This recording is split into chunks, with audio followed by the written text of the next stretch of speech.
Open up this very quick check-in while people are popping in. Hi guys, welcome to Butter.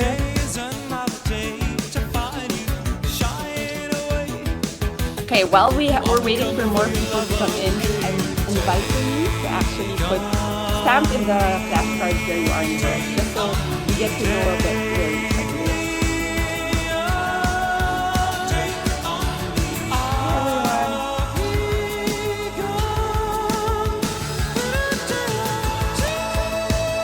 Is everyone feeling the music? I hope everyone is in an 80s vibe right now.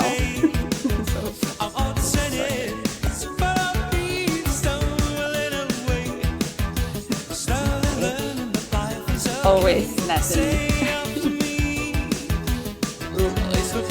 So many new faces today. Love it. Okay, while we're waiting for more people, I just want to check in. Here actually is new to Butter. So just give me a quick thumbs up if you've been in Butter before, and a quick thumbs down. So you can press number 1 for a thumbs up if you've been in Butter before. Nice. So we can see a different group of people. That's cool. So definitely, like what you'd see is a very new experience when it comes to how we do video conferencing and collaboration actually. And you'd be experiencing a lot of delight and fun, and obviously also hearing a lot of good insights from the experts that we have in the panel. Okay. Esther, hi, nice seeing you here. Right.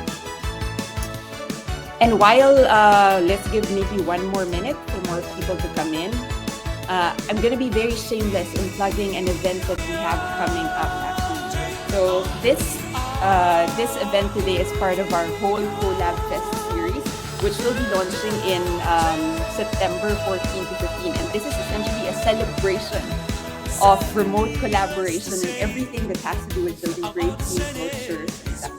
So with that one, we're partnering with the Experts Collective, which is a super powered collective of agencies and partners for Butter, who actually offer different services in strategy, business consulting, product design, and such. And they'll be sharing a lot of information then to amp us up when it comes to remote collaboration.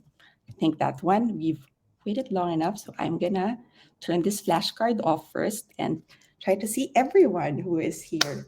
So today we'll actually be, by way of introduction, before I go into the topic for today, I'd like to introduce myself. I'm Cheska.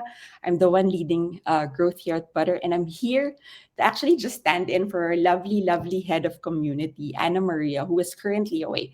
But today we'll be touching a meaty issue which is very close to our heart here at Butter, and it's about designing culture in remote teams.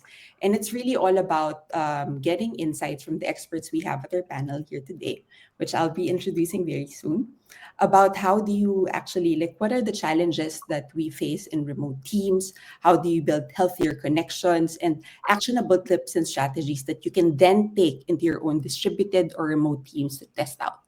Okay, but before we move on to the panel, I'd really love to get a sense of where we are in the crowd when it comes to remote work.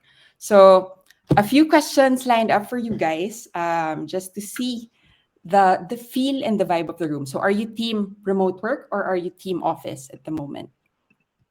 So at Butter, clearly we're a very remote, a fully distributed team of rock stars who are actually trying to change the world of remote collaboration. So clearly a lot of the people here are as well. So actionable strategies to be had for everyone. And given that we are mostly coming from remote teams, how strongly is it, do you agree or disagree when it comes to working remotely beats working in an office? Okay, let me flip. I think some of my other co-facilitators are flipping it for now. Okay, strongly agree. I think we're mostly in the same boat, but wow, there are still a few people who are in the middle. Let's see if we can convince them to switch over to the dark side. Okay. And next, so when I think about being in charge of building a stronger remote team culture, I feel, and you can choose any Nick Cage option. So we know the many faces of Nick Cage. Thanks to Carlos for actually bringing this icebreaker and check in to us. And you can stamp where you feel there. Oh, and mostly, I think that we're probably quite happy. It's not good note from Jacob that it wasn't interactive.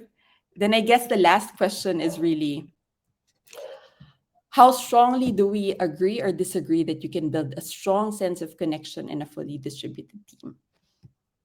I'm gonna be biased in that one and see. Okay, I think we're all fully in agreement. And given that it seems like with the set feel in the room being very much pro remote team, then we'll move on to actually introducing what we're here for, which is again hearing from our expert panel that I'll be introducing one on one. And I gave them a very quick challenge before the start of the session. So whilst I'm introducing them, they'll be explaining to you what they do. So I'll give a few words while I put them into spotlight, and they'll be introducing themselves to you like they're five, just to make it simple and to get to know what they do in a much more simple way. Let's start with Natalie. So Natalie is actually the co-founder at the Future Kind Collective, where they do a lot of work in strategy, service design, and culture transformation. This was quite a new agency, which they just launched in March 2021 to show companies how to move from culture to words, culture as action, and become the legacy leaving company that no one wants to leave. So do a quick hi to Natalie. And Natalie, you want to introduce yourself as well a bit more? Sure. So just to reiterate, I was asked to explain what we do as though you were all 5-year-olds. So this is what I'd say if you were all five. So when you grow up and get a job, wouldn't it be great if you work somewhere that is fun, exciting, and which cares about you as a person? Wouldn't that be awesome? Well, my job is to help create companies that will do that. And we do that by designing something called their culture. And for the adults in the room, we design companies. We help companies design amazing cultures that people love so that no one wants to leave. Oh, that's such a lovely explanation. Thanks, Natalie. And I guess next up will be Brie. I'm going to be Brie for this one. And Brie is the founder at the Kool-Aid Factory, which if you guys have not checked out yet, please check out her zine. It's awesome, full of insights. And yeah, Brie, please take on the show and introduce yourself. Oh man, I really just now want to take Natalie's intro. So good. But I also work with mostly scaling companies around company culture. This mostly takes the form of helping founders write their company values, which of course leads into a lot of other operating norms and practices. Awesome. Thank you, Brie, for that quick intro. And next up, we have a duo actually from co-founders at Purple Sector Strategy, Meredith and Carlos Perez. Let me put you both on the spotlight. Okay, please introduce yourself. I don't know whether it's Carlos or Meredith who wants to do this, but I usually say you go, and it's not fair, so I'll try. Well, maybe not a 5-year-old, but our 10-year-old often sees us do work when she's around. And if you were to ask her what we do, is we look for the right animated GIF to throw into sessions, use a lot of purple, and put a lot of sticky notes on a screen. So, but what we really are trying to do is make work collaborative, fun, engaging, and use those things to help us do that. So yes, she does see us search Jiffy a lot, but that's what we do. Thank you for that very nice introduction. Also, I think not even like the 5-year-old will definitely like get that. Let me put the two back to the paddle in as well. Okay, give me 1 moment. Natalie and Brie.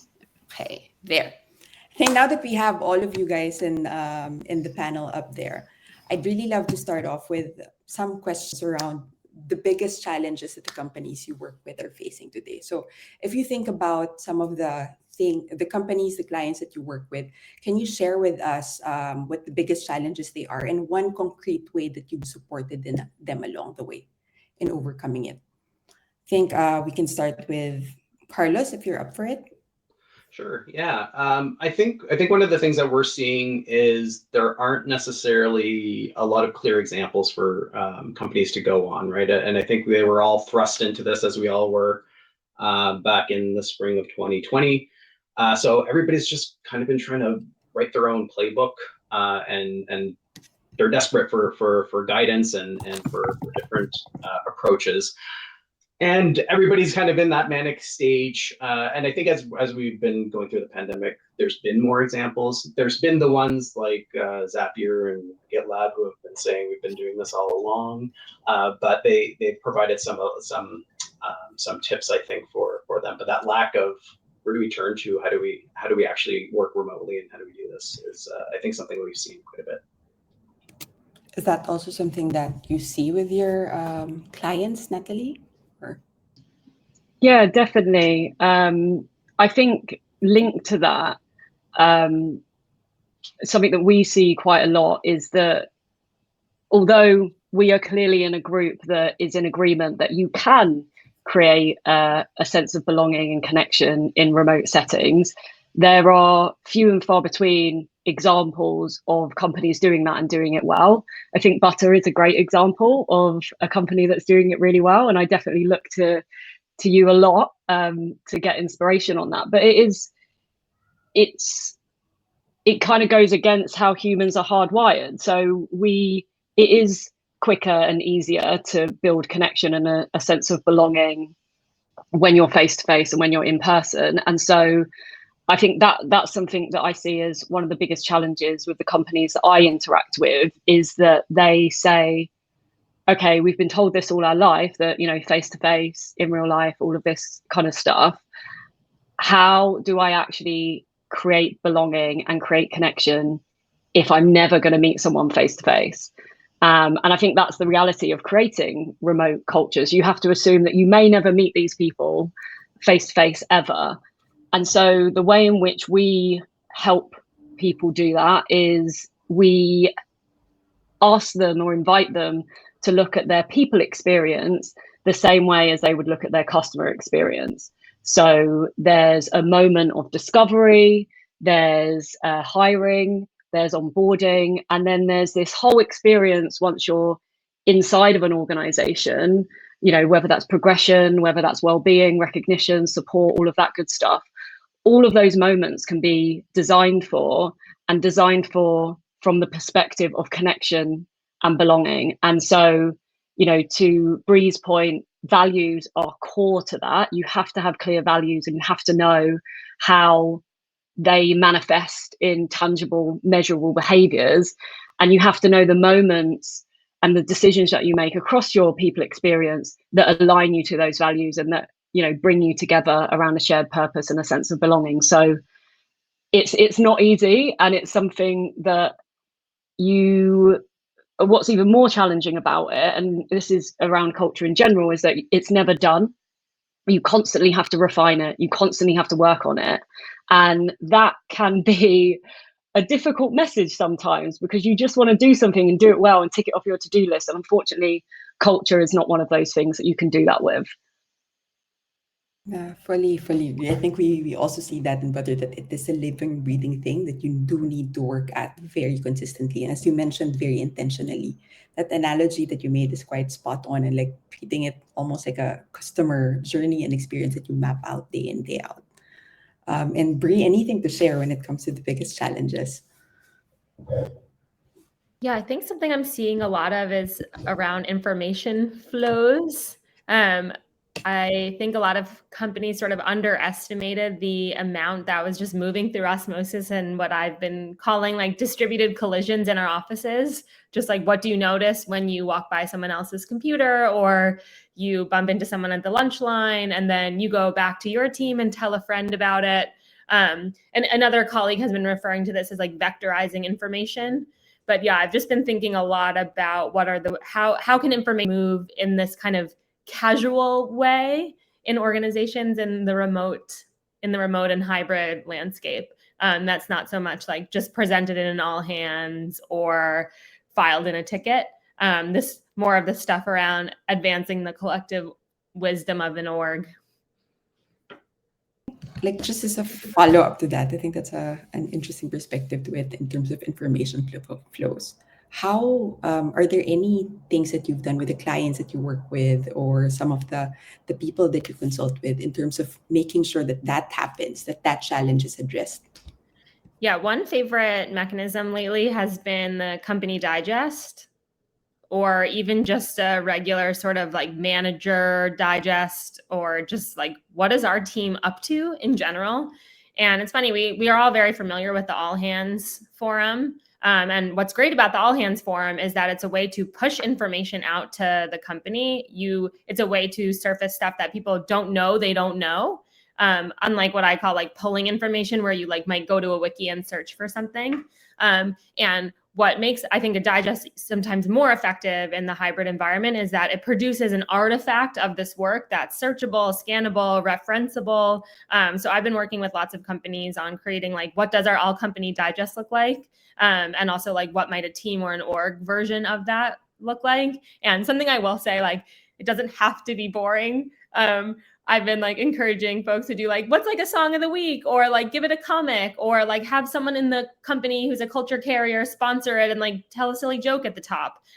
So it doesn't have to be kind of this like rote boring thing. It can reflect the personality and the pizzazz and the panache of, you know, all the stuff that makes your organization great. But I've been relying on this one a lot with some success with my clients. Those are such amazing ideas. Like, can't wait to see how that can also be maybe folded into some of the companies with the audience here, right? And maybe, guys, just to make it we want this to be interactive. So aside from just reacting with some of the emojis that you find in the right, please feel free to drop in some of the things that you also do in your own companies, so that we can share the knowledge among everyone. And also, more importantly, if you do have questions, feel free to drop them in the chat, so our panelists can also answer some of your own burning questions. And I guess maybe just moving on to the next one, I'm really, really curious actually. Like, you guys mentioned the challenges, but what are companies actually getting wrong today when it comes to building a culture for remote distributed teams? Like, I know a lot of us got thrown into it because of COVID, but is there something that you consistently see that companies are doing wrong? And how do we break out of these patterns? Anyone can just feel free to take the mic out for a few guys. I don't mind kicking us off, and I guess it's kind of linked to what Brie said there. Like, I think a big theme around remote culture is around communication, and I think something that companies often get wrong, and I would say specifically leaders and execs can get this wrong, is that they assume that communicating something once is enough. And we always say, communicate to the point that you think you've gone way too far. Just keep communicating, whether that's about your values, your vision, your mission, your purpose. Like, the first time you say something, even the third, fifth, sixth time you say something, people will take a different meaning from it. And if you want consistency, it's really important to communicate consistent messages again and again and again, and reiterate them again and again, and provide examples, especially when it comes to things like values, examples of those values being lived, examples of those behaviors. And I think that especially maybe in my culture, so I'm in London, in Britain, and we don't communicate anywhere near enough as other cultures do. So I definitely see that in a lot of client situations that I'm in at the moment. And I just wish, let's open the communication floodgates and just go with it. I think someone put a quote in the chat actually, which I just saw. Yeah, it was you, Brie. Repetition doesn't spoil the prayer. Amen. That's summarized beautifully.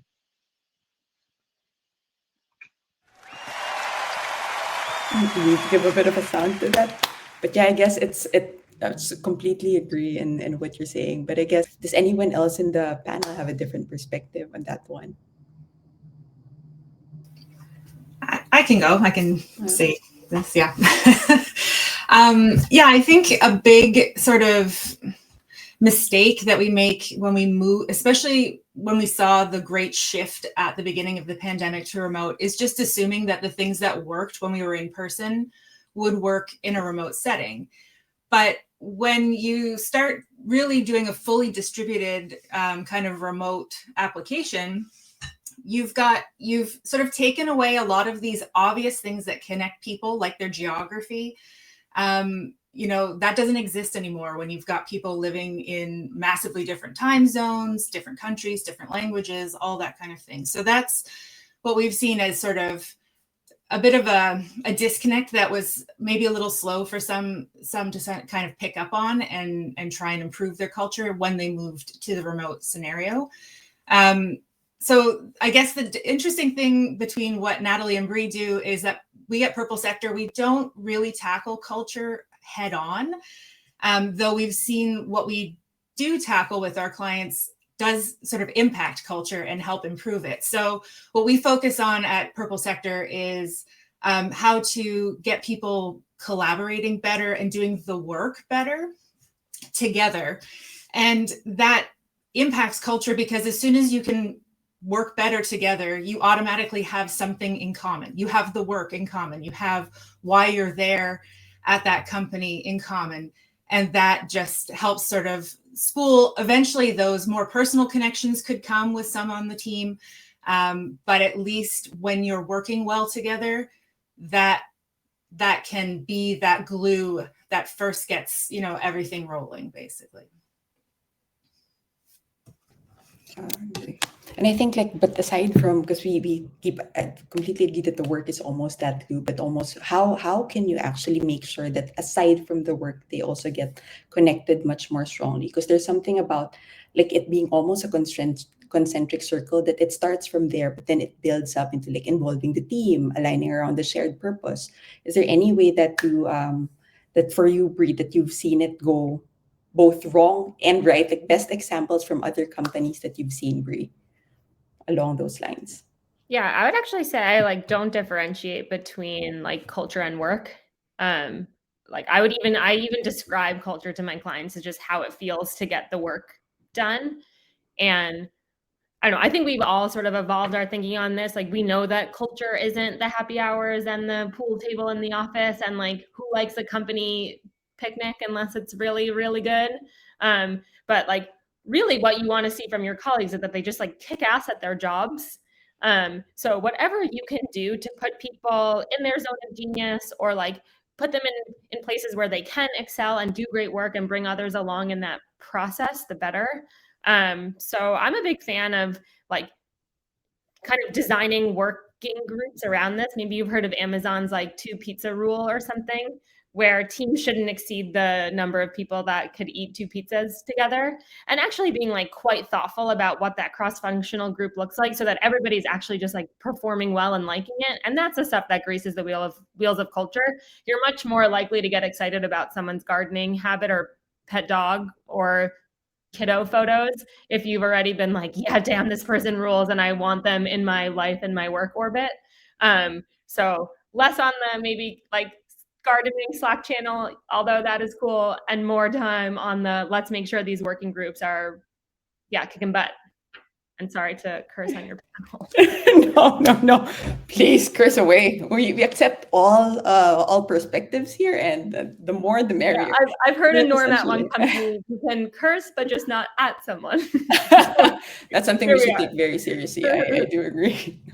But I love what you said there in terms of making sure that the cross-team personalities and the cross-team collaboration is much stronger. And that's even something that just to share maybe an anecdote, something that we tried also understanding a bit better during the recent Butter Meet, wherein we met in person all as a team recently, and we tried actually doing understanding each other's personalities and almost classifying what type of team collaboration, team communication norms would work really well. So completely agree in understanding those and making sure that those cross-functional teams work. We have a lot of things popping out in chat. I love it. Just reading some of these. And maybe instead of going through some of the questions we have planned, I'll take one from Sarah, who's been lining up since earlier. So Sarah, you want to ask your question? If you don't mind. Sarah. Sure, I can. I also Thank asked you. it in the. Sorry, I got a little bit. Wow, all of a sudden spotlight. But actually, my question, I also wrote it in the chat here, because I myself, when I consult companies on culture and how to identify their culture and their values, because it's very intangible, I usually tell people in the teams to find a story of something that their colleagues have done that they find really represents their culture, something that really makes, really is a picture either towards their customers or towards their colleagues. And that's kind of how I then distill values and culture from behavior, because culture is it's like a very intangible thing to really define.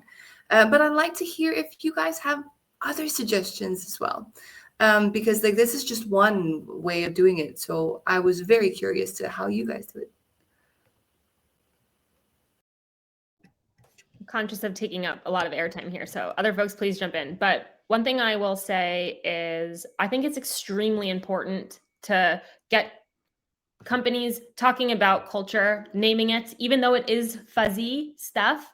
And oftentimes it feels like the language is failing us. Actually, language is like a great place to start with making the culture stuff tangible. Even though we might have a hard time putting words to it, everybody feels it. When like companies are having that moment where everything's on fire, everybody knows. And if you don't get in the habit of talking about it, you're actually going to kind of like end up way behind the ball. So I actually like to advise my clients kind of start from that place of like, hey, I actually have the finger on the pulse. Something's feeling off right now, or like we're really grooving right now for whatever reason. Like, what do we think that is? And questions to start with to like help get the language part going could be, what patterns and norms are we working with that are contributing to our success? And what patterns and norms are we working with that are holding us back or might start too soon? And this is a great way to start getting your teams in the habit of just talking about culture together. And oftentimes this stuff will sort of like come to the surface, but yeah, rooting it in like real actions, behaviors, norms is typically a good place to start. But I think it's pretty important to go from the culture is fuzzy and we can't talk about it to like culture is a real thing we're all experiencing and we can have a productive conversation with each other. Yeah, and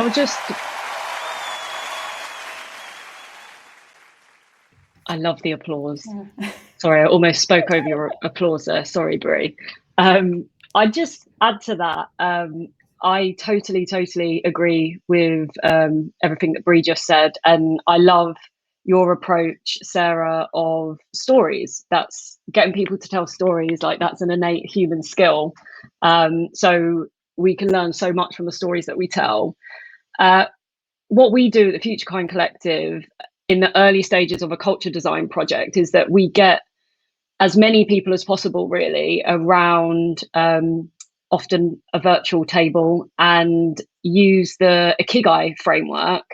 I'm sure many of you are aware of the Ikigai framework, but just in case you're not, it's a Japanese concept that means a reason for being. It's visualized by a 4-part Venn diagram. And those 4 parts are moral beliefs, core strengths, world needs, and value drivers. And the reason we start with that framework is that it is a really great tool for getting people talking about what they care about. And we often see people light up in those moments and get really excited about, these are the beliefs that drive us and, these are the world needs that we're responding to. And when you kind of observe and notice the things that really light people up, those are often the clues to what values might be most relevant to them. So that's something that we like to use as well. And I think something that all of us can do in the culture world is kind of break down that stigma of like, oh, culture's fuzzy, culture's intangible, and make it tangible. I feel like that's like one of my missions through my business and in life, to say, actually, we can make it tangible because it shows up in many tangible things in our businesses. So, you know, hiring, onboarding, how we communicate, how we write and speak to, how we write emails, for example, those are all tangible ways that are influenced by our values and the culture that we create. So I think linking back to Brie's point, that's where, you know, stuff like behaviors, what behaviors do we celebrate? What behaviors do we absolutely not tolerate? Those are so key to map out, because that's when we start to see culture as a tangible thing, because we can point to it and say what we did on that day was a shining light of our values, or we can hold ourselves accountable and say we fell short of our culture here, we fell short of our values here. Why? Is it because we were stressed? Are we overworked? Or is there something, you know, bigger at play? So I think the challenge is, how do we make culture more tangible through the work that we all collectively do? Great. Just a final comment. I love the retrospect of it. That's actually a great perspective as well. Having a retrospect of, did something go wrong and was it culturally related? Thank you very much for all of your comments. Thank you. Yeah, it's just a quick follow-up to that as well. Like, because now we're talking about making it tangible, right? And making sure that there's almost a consistent and more thoughtful way that we approach culture. Like, but just taking it a step forward, even like, how can we actually measure the impact of healthy culture? And have you seen any successful companies do that or do that successfully? Maybe Carlos or Meredith or anyone in the panel, actually. Yeah, and you know, speaking to you know, our approach is usually a team is coming to us to help them design a better program or a product or a service. So, like Meredith said, we're not there necessarily to tackle culture head on. That's not why they've engaged us, but we recognize so much of how they work and how they build those products and how they build those programs are influenced by that culture. So I think one of the things that we what we managed to do for them is relate it all back to things like the vision that are and the values that represent culture for them. So we come in and remind, like one of our first sessions when we're talking about let's redesign your product is, hey, what's your company vision and mission and value? All those things that you probably ignore and didn't, you know, read and didn't think they were applicable. And we've seen like all manner of like amazing conversation around, hey, you know what? I don't know if that is relevant anymore, actually. Or have we outgrown this? Have we moved beyond that? To another extreme of, let me go look at a sales deck to see if we can pull some of that. So like almost two different spectrums of being very on top of these are these tangible things that we're looking at, and that can give us a little bit more insights into that culture, to we don't even have those even the attempts to those North Stars and guidances. So I mean, you asked about measurement. For us, because we're there talking about improving your product, improving your programs, we are looking at it more from that perspective of, are your customers actually enjoying your product? Is it solving the problems that it's supposed to be solving? So by way of that, we think that's one of the ways that you do measure it. Again, because the culture influences everything, especially the work. So that final output, I think, is a really good representation of just how strong that culture might be. Really interesting to bring, almost linking it back to that output as a company rather than just the intrinsic or the intangible parts of, or the sometimes what they call the fluffier parts of culture, right? But is there any other way from like Natalie or Brie wherein you've seen companies really measure the impact quite well? I saw a company do a pretty interesting experiment where they actually asked their customers what they thought the corporate culture was like, and then looked at the delta between what they feel like it is and what their customers think it is. And the kind of principle underlying this is that like this stuff kind of like oozes out. You know, you see employees tweeting, or the customer support interactions, or like how do people just show up for the sales pitch or whatever. And I thought this was actually like a pretty interesting approach. I think, yeah, because of all this, the fuzzy nature, it's a little hard to put your finger on and say like, yes, this is the true measure of culture. But I thought it was at least an interesting exercise in terms of like self-perception versus contextual perception.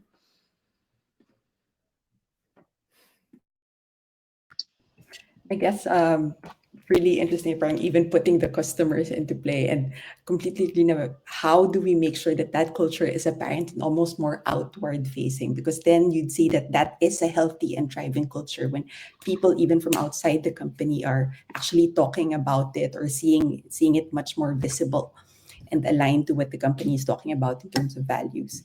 Maybe just along those lines again of like making the culture a lot more vibrant.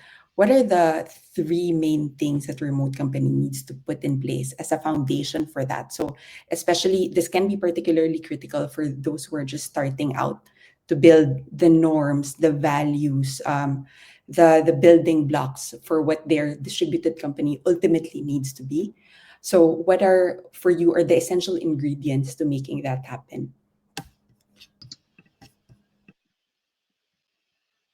I think the first thing that I would say that's key for any company culture, but especially a remote one, is this probably won't be a surprise considering what I've already said on this call. So I'm probably going to sound like I'm repeating myself. But as we know, repetition is important. So I'm going to go with it.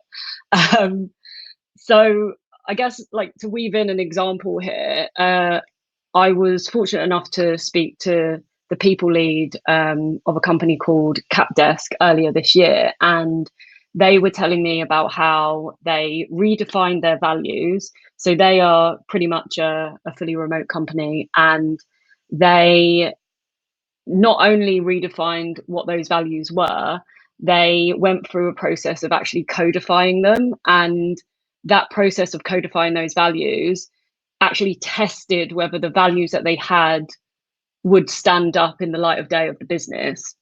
And it also made sure that they were more than words. So specifically, what they did was they looked at, okay, what are the tangible behaviors that underpin them? And then the codifying part really came in by them saying, okay, how does each value influence key areas of the business? So hiring, onboarding, psychological safety, progression, and so on. And if a value couldn't be codified, if they couldn't come up with meaningful examples as to how that value influenced all of these key areas, it was no longer considered a potential value, or it didn't make the short list of values.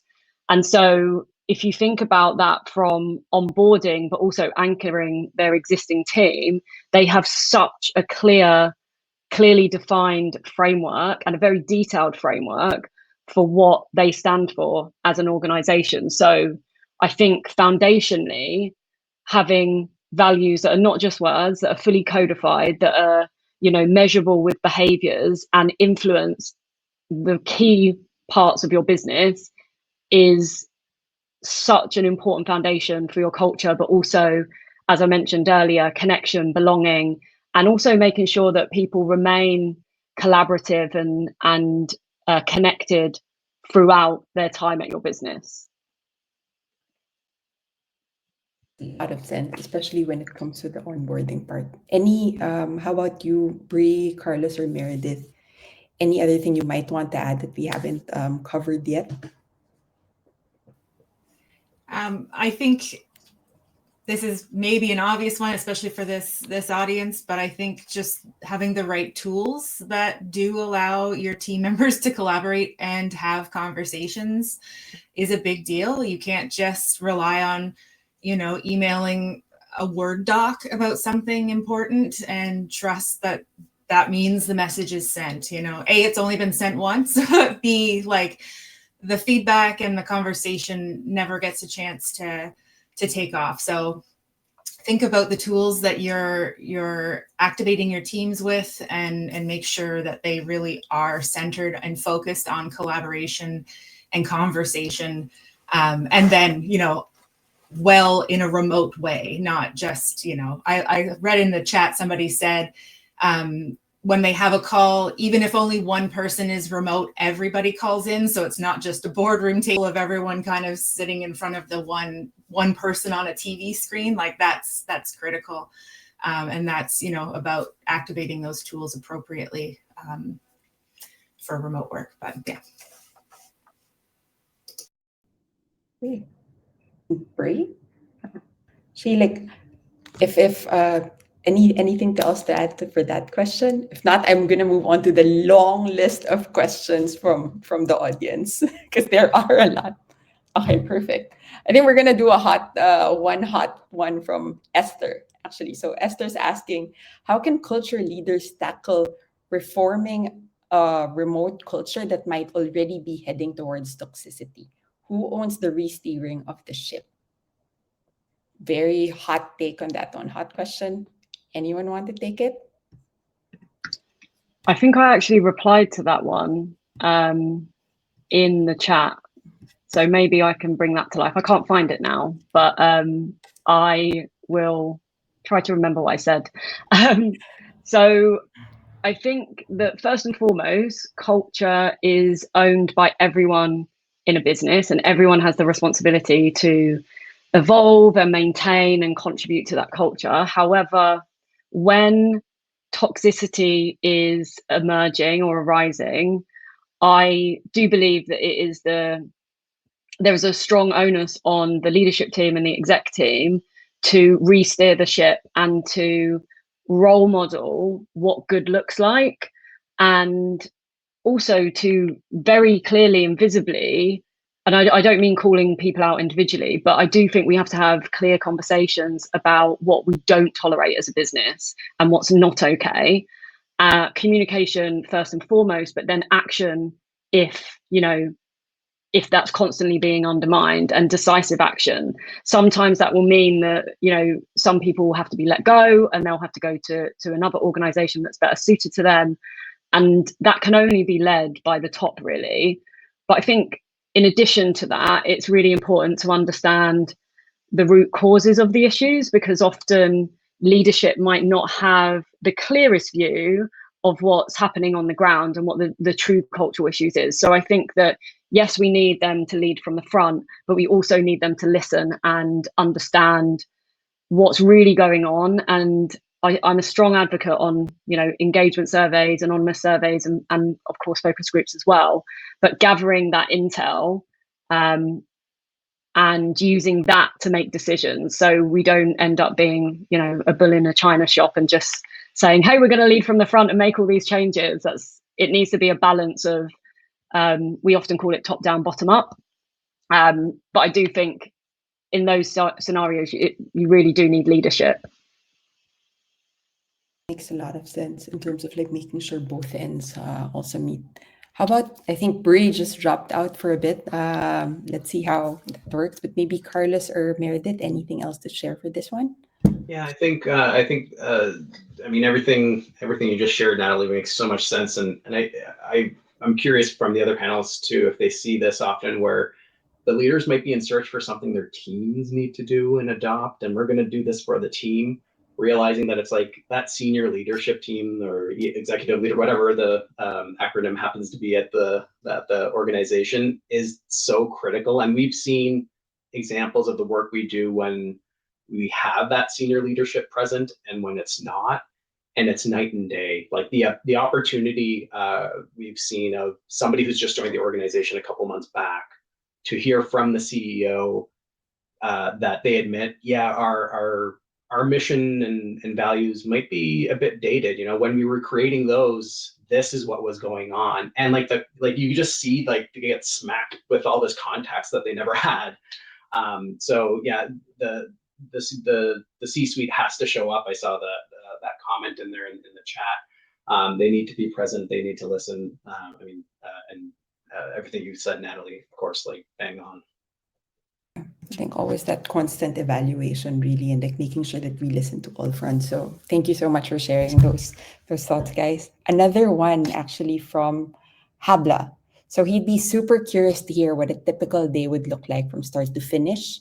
For some of if you were to paint a great day for a remote team, Maybe you can walk us through what that day would look like. Just maybe from the lens of one of the clients, aside from Cap Desk, Natalie. I think this is a really tricky question, actually, because my perspective of a good day may be different to Meredith's, may be different to Carlos, may be different to Brie, and I think that is something to bear in mind. And so I think a good day would be one based in flexibility, one that is respectful of different people's preferences and ways of working. So unfortunately, I don't have a start to finish example. I don't even know what my best day would look like, because actually it changes depending on my mood. So again, I think flexibility is such an important thing.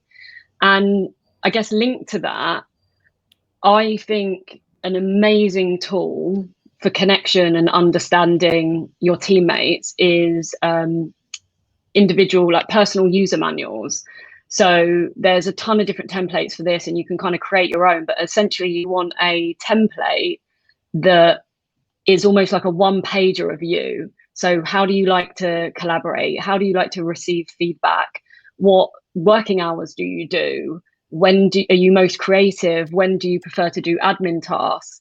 And those are all more like, maybe more practical things, but also, what makes you laugh? What's your favorite movie? What's a quote that you live by? You can really make it very human.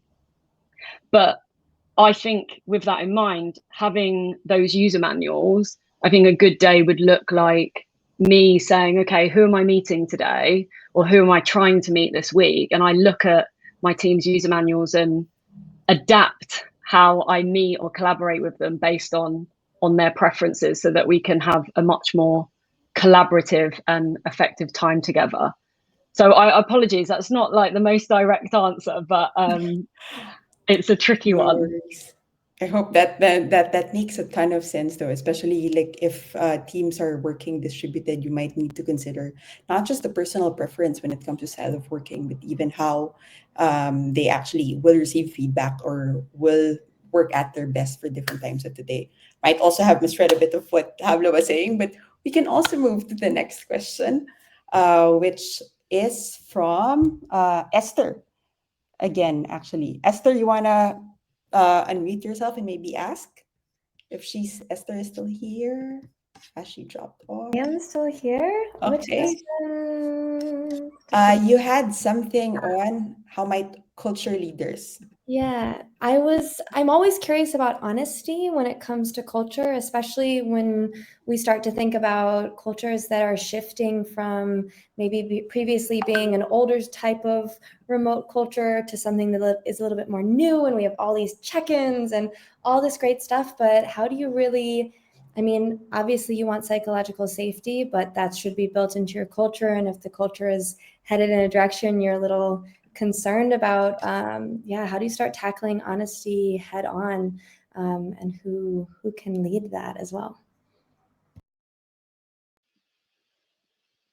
This is such a good question. And obviously I'm going to say this, I'm incredibly biased, but this is why I think it's really important to bring in external perspectives when you're dealing with culture, because it's such an emotional, sensitive topic. And if you're in the culture, it can be really hard to, admit what might be going wrong. And I can say this from a point of experience. So I used to sit on a leadership team as the head of culture in an organization. And when I heard about issues, it broke my heart. Like, I was so emotionally connected to the culture that when I heard about things, it almost took away my objectivity. Now, luckily, I come from a design background, and I understand that feedback is a gift. So I didn't just ignore it. But, that it's really tricky. So I think that anonymous surveys, engagement surveys are absolutely vital to feed that information up on an ongoing basis, and also doing that on an ad hoc basis as well through focus groups and the like. But I do think that it is also important from time to time to bring in external perspectives that can give you a really unbiased view, outside perspective of what's working and what's not.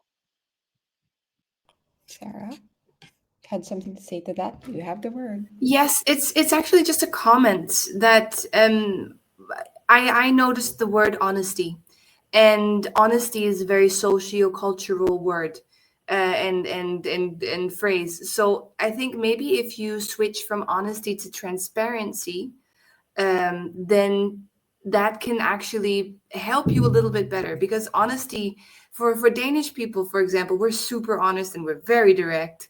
So that can be very, very difficult. For example, I currently live in Portugal, and a very direct manner can be very too much for people who live in Portugal. Let's say it like that. So I think I would change the wording of honesty to transparency, because transparency can be adapted to the reality that you are in. Honesty will most of the time be harsh, and transparency can then be adapted to the current situation. So that was just a little addition here.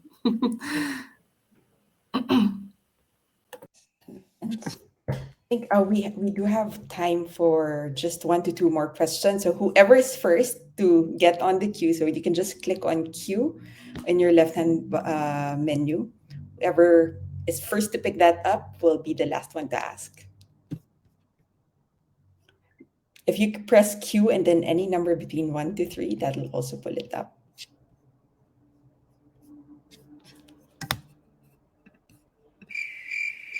Okay. If not, then maybe I'll just take Patricia as a last question. Patricia, I hope you don't mind me saying it, but unless you want to go off.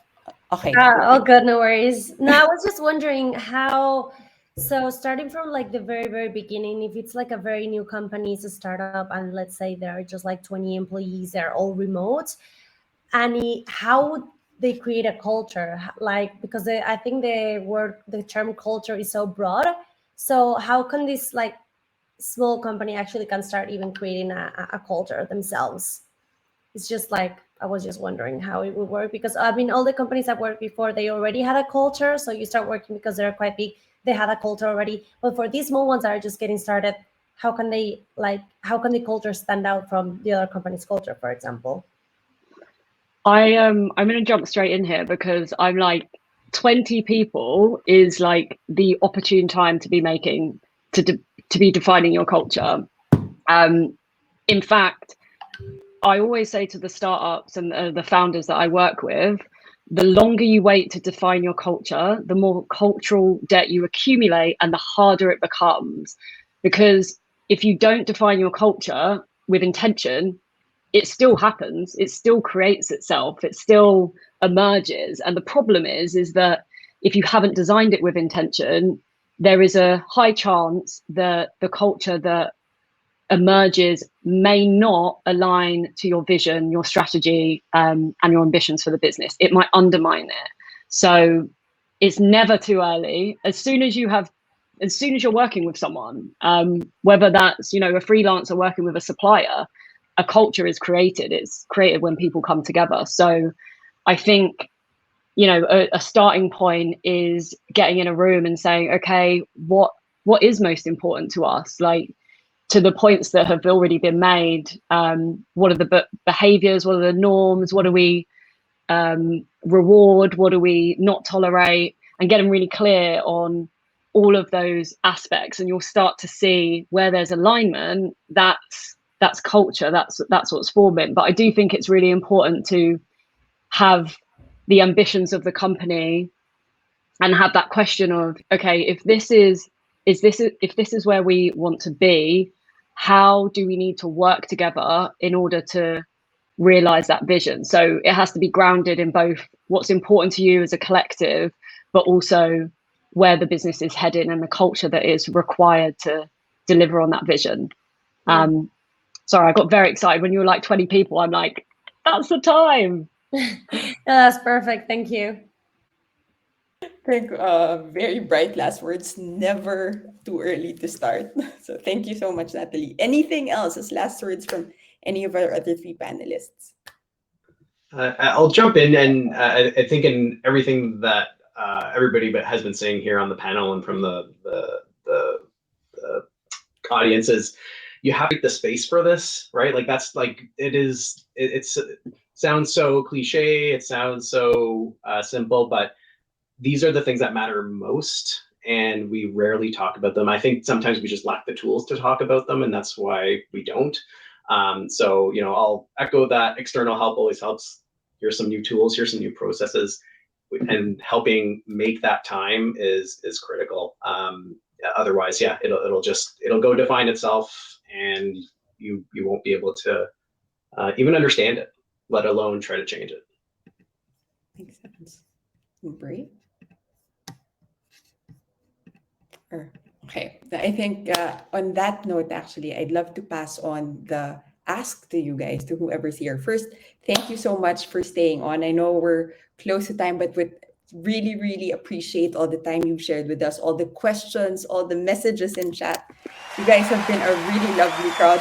I think for this one, I'll enable the soundboard for everyone so we can all share in that round of applause. And also to thank the panelists who so kindly shared their time.